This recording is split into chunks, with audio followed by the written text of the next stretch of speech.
আসসালামু আলাইকুম। আমন্ত্রণ জানাচ্ছি বাংলা ভিশন সংবাদে। আপনাদের সাথে আছি আমি মিশু হাসান।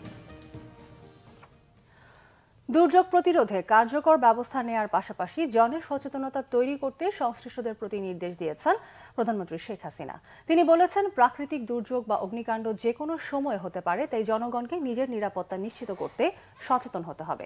বৃহস্পতিবার সকালে প্রধানমন্ত্রীর কার্যালয়ে জাতীয় দুর্যোগ ব্যবস্থাপনা কাউন্সিলের নিয়মিত সভায় প্রধানমন্ত্রী আরও বলেন, দুর্যোগ কিংবা অগ্নিকাণ্ড শুধু বাংলাদেশেই হয়ে থাকে তা নয়, তবে দুর্যোগ প্রতিরোধে কার্যকর ব্যবস্থা নিতে হবে।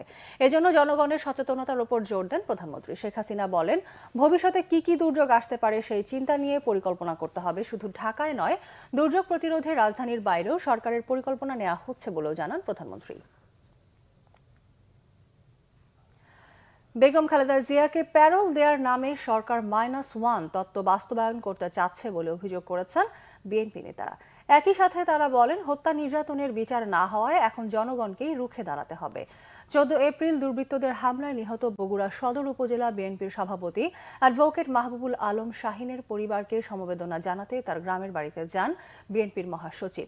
নিহতের কবর জিয়ারত সহ এলাকাবাসীর সাথে কথা বলেন মির্জা ফখরুল। সাংবাদিকদের সাথে আলাপকালে বিএনপির মহাসচিব বলেন, বিচারহীনতার কারণেই দেশে হত্যা নির্যাতন বেড়ে গেছে। এদিকে রাজধানীর নয়াপল্টনের কেন্দ্রীয় কার্যালয়ের সংবাদ সম্মেলনে দলটির সিনিয়র যুগ্ম মহাসচিব রুহুল কবির রিজভী বলেন, সরকারি বেগম জিয়াকে জামিনে মুক্তি পেতে বাধা দিচ্ছে। ফেনী নুসরাতকে আগুনে পুড়িয়ে মারার সাথে জড়িতরা ক্ষমতাসীন দলের চিহ্নিত নেতাকর্মী হওয়ায় ঘটনা ভিন্ন খাতে নেয়ার চেষ্টা হচ্ছে বলে অভিযোগ করেন রুহুল কবির রিজভী।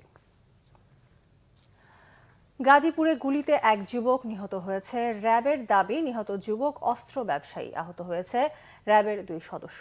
র্যাব জানায়, গতরাত 2:30টার দিকে নগরের শালনায় গোলাগুলির এই ঘটনা ঘটে। নিহত যুবকের পরিচয় পাওয়া যায়নি। এই ঘটনায় আহত হয়েছেন র্যাবের 2 সদস্য উজ্জ্বল ও সানাউল্লাহ। ঘটনাস্থল থেকে অস্ত্র ও গুলি উদ্ধার করা হয়েছে। আন্তর্জাতিক প্রসঙ্গ। থামছেই না লিবিয়ার রাজধানী ত্রিপোলিতে বিদ্রোহী সেনাদের সঙ্গে সরকারের যুদ্ধ সংঘাত। তাই যুদ্ধ থামাতেই জাতিসংঘের মিত্র দেশগুলোর সহায়তা না পাওয়ায় নিন্দা জানিয়েছেন দেশটির প্রধানমন্ত্রী ফায়েজ আল সিরাজ। জেনারেল খলিফা হাফতারের নেতৃত্বে বিদ্রোহী সেনারা ত্রিপোলি দখলের চেষ্টা চালিয়ে যাচ্ছে। জাতিসংঘের সিকিউরিটি কাউন্সিল এবং মিত্রদের সহযোগিতা না পেয়ে লিবিয়ার জনগণ বাকি পৃথিবী থেকে বিচ্ছিন্ন হয়ে পড়েছে বলে জানিয়েছে প্রধানমন্ত্রী ফয়েজ। হাফতার বাহিনীকে পরোক্ষভাবে সমর্থন করায় রাশিয়া ও ফ্রান্সকে দোষারোপ করেছেন ফায়েজ। গত 4 এপ্রিলে শুরু হওয়া এই সংঘাতে দেশটিতে এখন পর্যন্ত বেশ কিছু চিকিৎসক সহ 205 জনের মৃত্যু হয়েছে বলে জানিয়েছে বিশ্ব স্বাস্থ্য সংস্থা।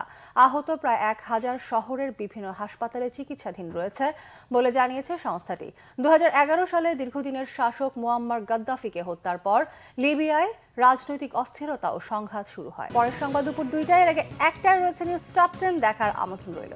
এছাড়া ফেসবুকে বাংলা ভিশন সংবাদ সরাসরি দেখতে লগ ইন করতে পারেন facebook.com/বাংলাভিশনে। এতক্ষণ সঙ্গে থাকায় ধন্যবাদ।